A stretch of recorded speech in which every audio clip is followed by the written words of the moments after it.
Yoshizawa Ryo. He's a famous Japanese guy. I'll be really honest, I don't know who he is. I had to look him up. Just because I don't keep track of famous people generally. So he was in Kamen Rider, Gintama, Bleach, Kingdom, a lot of movies, dramas, but the real money in Japanese media, if you are famous, is in advertising. So you can get on TV, you won't make that much money. You can get in movies, you won't make that much money. They don't put as much money into TV and movies as they do in advertising. You can watch shows and the ads just have a higher quality editing, video quality, like just everything about it's just better than the actual show you're watching. And it's not an unusual experience. You get used to it pretty quick. One of the things people notice when they come is there's a lot of panel shows where it's people sit down and there's a topic and they talk about the topic and then they have a conversation and there's a comedian and they say funny stuff and there's these famous people and they say maybe just serious stuff or maybe they're funny, who knows? Why are there so many of those shows? Well, they're very cheap to produce. You can sit down with that group of people, film for 2 hours, change their clothes, film for 2 hours, change their clothes, film for 2 hours. That's like 6 episodes in one day. You could do the same thing over the course of a weekend and film an entire season of people just doing chat shows. That is why those shows are popular. The other very popular show that foreigners, when they come to Japan, are very shocked by is the amount of eating on TV. The irony for any sensible media consumer is the knowledge very quickly that they can't say the food's bad. So if you are on a Japanese TV show, you're going to go into a ramen restaurant with someone else, probably a comedian. You sit down and you're going to order the ramen, the special, and you're going, whoa, this is the most amazing ramen I've ever seen. Oh, it smells so good. Then you eat it. Ah, this is the best. And they freak out every single time. It's not a problem. It's just as a foreigner, as a Westerner, it gets very boring and very repetitive very quickly. So I stopped watching a lot of Japanese TV because I don't need to see someone eat ramen and say it's good. I would like to see someone eat some ramen and go, this is fine, this is mediocre, this is not very good. That's not what the show is doing. It's really just a filmed chat show in a different environment. So that's kind of Japanese media. So if you want to make money in Japanese media, pop culture, whatever, you have to do ads. Beer ads, car ads, insurance ads, whatever. Ads are where the money is. So this guy, Yoshizawa Ryo, he got drunk. It happens. People get drunk. I get drunk on occasion. I'm very much a day drinker now. Like I don't drink at night. And I've realized I enjoy drinking in early day, not morning. It's a bit risky, I think. I tend to be a lunch drinker, and then in the afternoon, if I can feel like a headache coming on, I'm like, oh, I'll just drink some water. And then I don't wake up with hangovers anymore. And I've realized this is a much more sensible decision, which is the kind of thing you do when you're old. Make sensible decisions even for your drinking periods. But you should try it. Like next time you're like, I'm going to get ripped. Get ripped in the early afternoon. Eat lunch and get ripped while eating lunch and then do your thing. And then as you start to come down, you'll be like, oh, I'm just going to drink some water. And you're not pounding water to try to get rid of a headache. And then you get to a nice sleep. I guess I shouldn't be recommending day drinking. You shouldn't be recommending drinking in general, but at the same time, if you're going to drink. Anyways, this guy obviously did not have the same self-control I do, or that I have just recommended from Ninja News Japan. On December 30th, he went into the wrong apartment and the door was unlocked. It's funny that a lot of people started to come to his defense like, well, the door was unlocked. How was he to know that it was not his apartment? He just like, he was drunk. He went into an apartment. He lay down and go to sleep. We shouldn't punish him for that. I'm like, the fact that the door was unlocked does not mean that this was now an accessible apartment.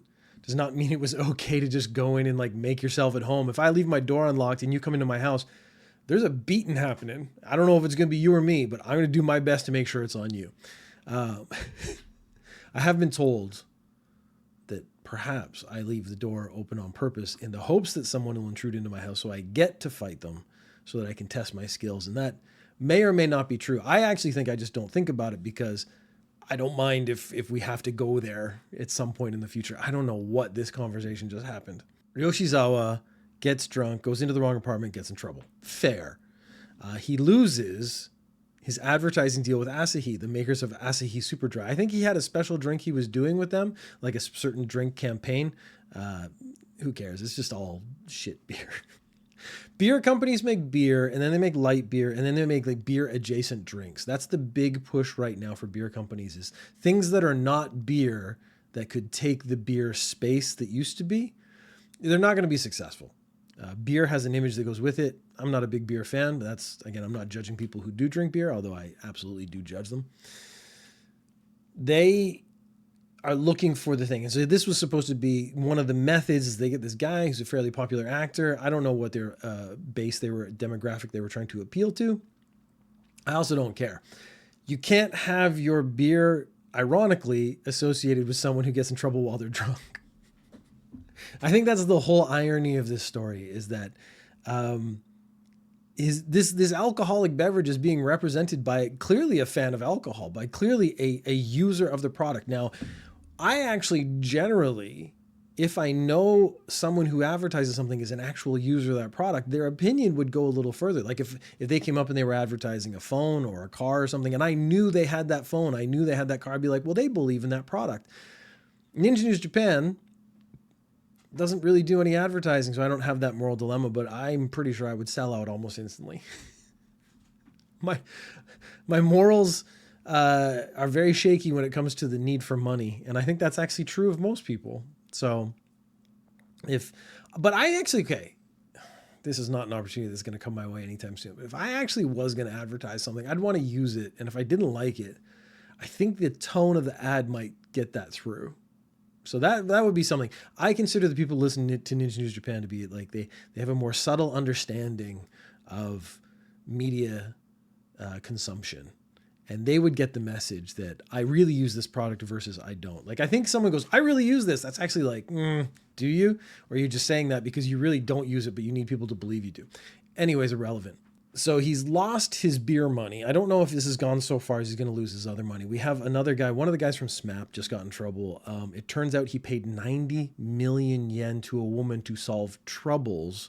No one's gone so far as to say what the troubles are. I'm sure that's going to come out in the next week. So that'll probably be in next week's episode.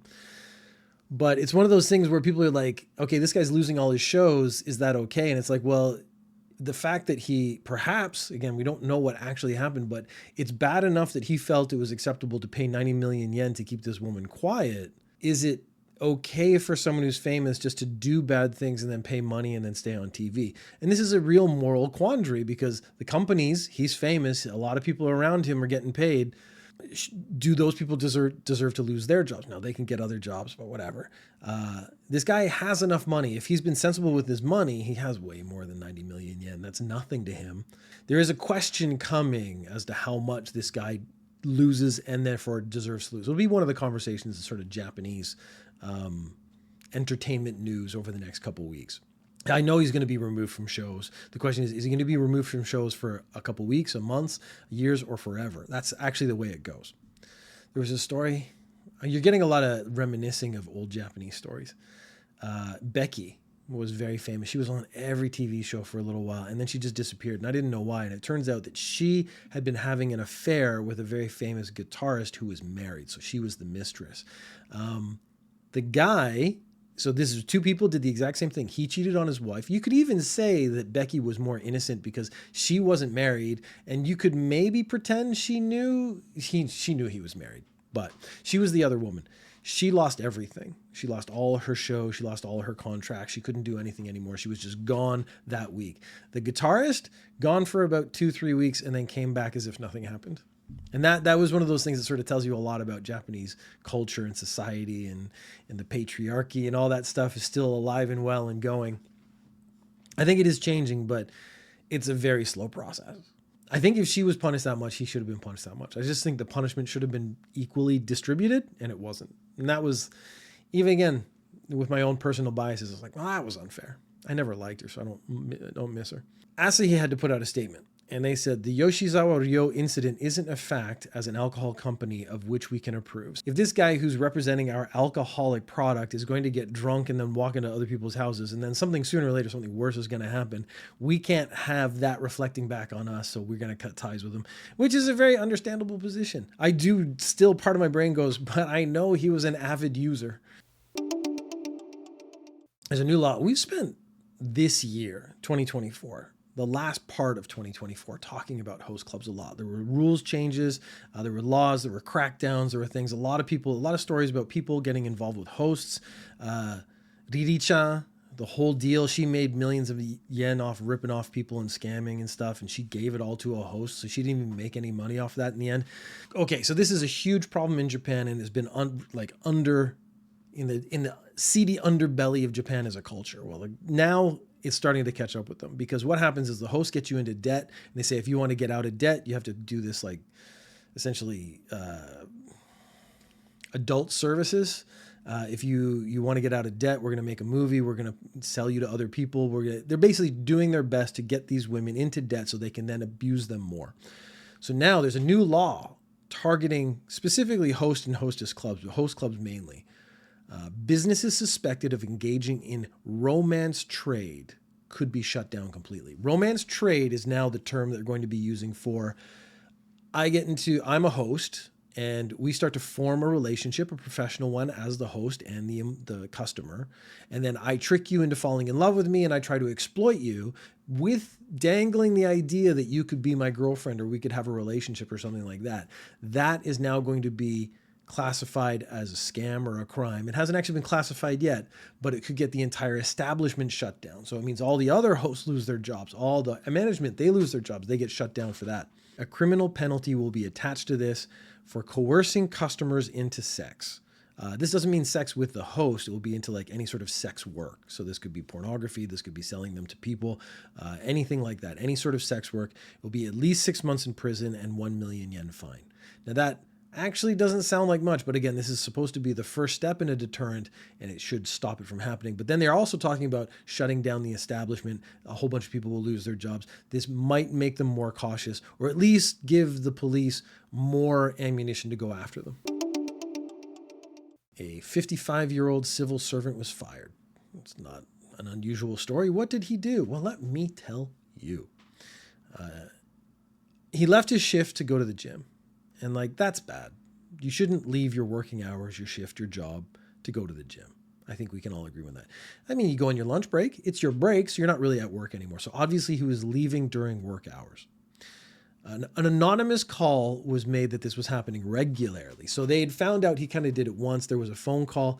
The anonymous call is coming up fairly regularly. It's not often, but it happens at regular intervals where we get these this person was reported by an anonymous phone call, and then the company, or in this case, the government, did an investigation and found out some awful thing. It's always been the last one I remember was this teacher was working at a soap club, or this employee in the government has a second job that is a little bit suspect. So they get an anonymous phone call, which made me realize a long time ago, if you're going to work one job and then do something else that would inhibit that first job, so any sort of sex work or any sort of ripping people off or anything, you have to keep the people around you really happy. You can't piss them off, because they're going to rat you out, because they have this anonymous system where they can call in and just get you in trouble, get you reported. You have to keep everyone around you happy somehow to make sure this doesn't happen. Because to me, the anonymous phone call actually means one of his coworkers, who either has to pick up his slack and then it gets pissed off and gets the guy fired, or one of his coworkers needs something or needs some help, and this guy just disappears for a couple hours a day. Then he has to do more work. He's burdened by that. You have to make sure that guy stays happy somehow. Or he notices you're screwing off, and then he doesn't really care for a long time, so he doesn't report you. But then you piss him off. You say something rude, or you're condescending or something. Then he reports you. That is always going to screw you over. So if you're going to, this is maybe I need an advice to criminals jingle, I think. This is not really crime, but the Ninja News Japan advice segment, maybe I need to create something for that. If you're going to do anything, even a little suspect, you have to be very polite, very kind, and very helpful to the people around you. And that might be counterintuitive to the whole fact that you're scamming or committing a crime or doing something untoward. But it's important, because that anonymous phone call could be your downfall, as it was in this case for this 55-year-old man. And a 55-year-old dude getting fired from the government, it's going to be very hard for him to get another job, because he's got another decade before retirement age, and his pension and stuff kicks in. So he's got to find other work, which is going to be very difficult. The investigation went back to 2021 to 2024, and they found he went 633 times to the gym in 800 days. So my first image is this guy must be huge. He must be he gets up, goes to the gym, goes to work, goes to the gym, goes to work, goes home, goes to the gym, goes to bed. Like his whole life is the gym. He must be super jacked, 55-year-old dude. He must be in great shape. Or maybe he's like a marathon runner and he's on the treadmill going. No. He spent a majority of that time soaking in the bath or stretching. So they have onsens, they have bathtubs. He would stretch, he would get in the bath, and that's how he would spend his hour at the gym. So he wasn't even working out in my concept of version of working out. I know stretching can be considered a workout.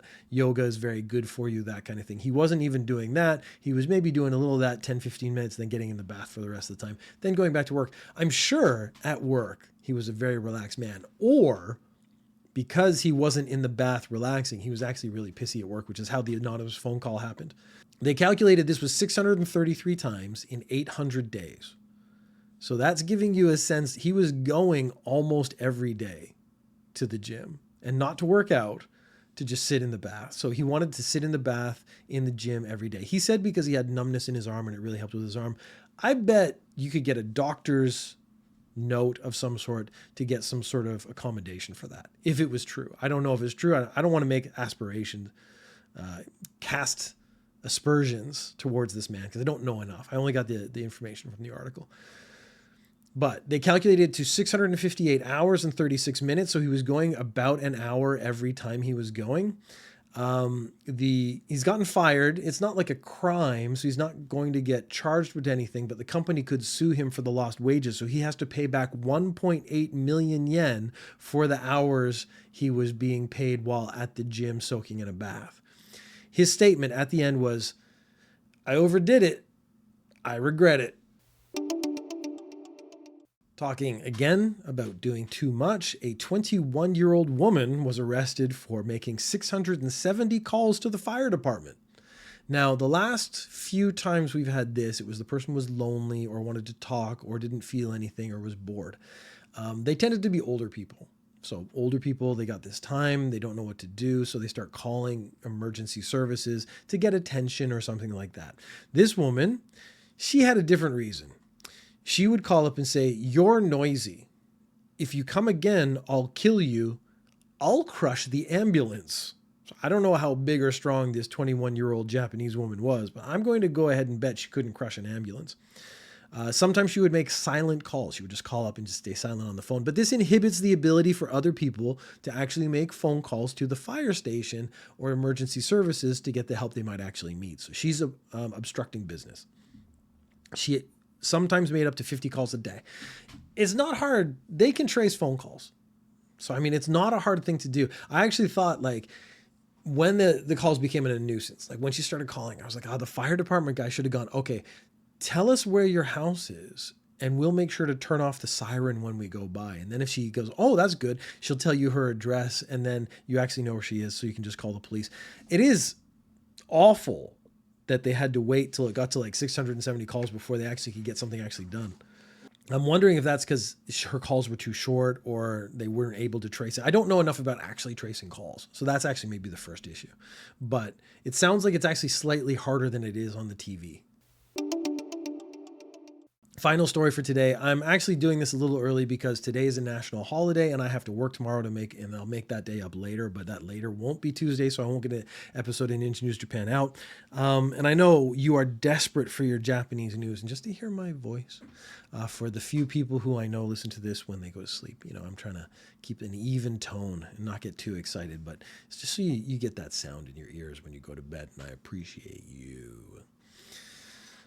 This is an update. We had the story. I actually may have done this on a C. McBee though, so I actually have to check which episode. If you want to go back and get all the details, I'm pretty sure it was a C. McBee. This was a very serious story. There was a group of girls who beat up and abused and bullied another girl, and then they got to the point where they got her on a bridge and they pushed her off the bridge and killed her. This case was being investigated. Now, it's a murder, it's a homicide. But it wasn't being investigated by the homicide department, which is already suspicious. And it turns out the cop investigating the murder was involved with one of the girls involved in this group who was doing the bullying and the murder.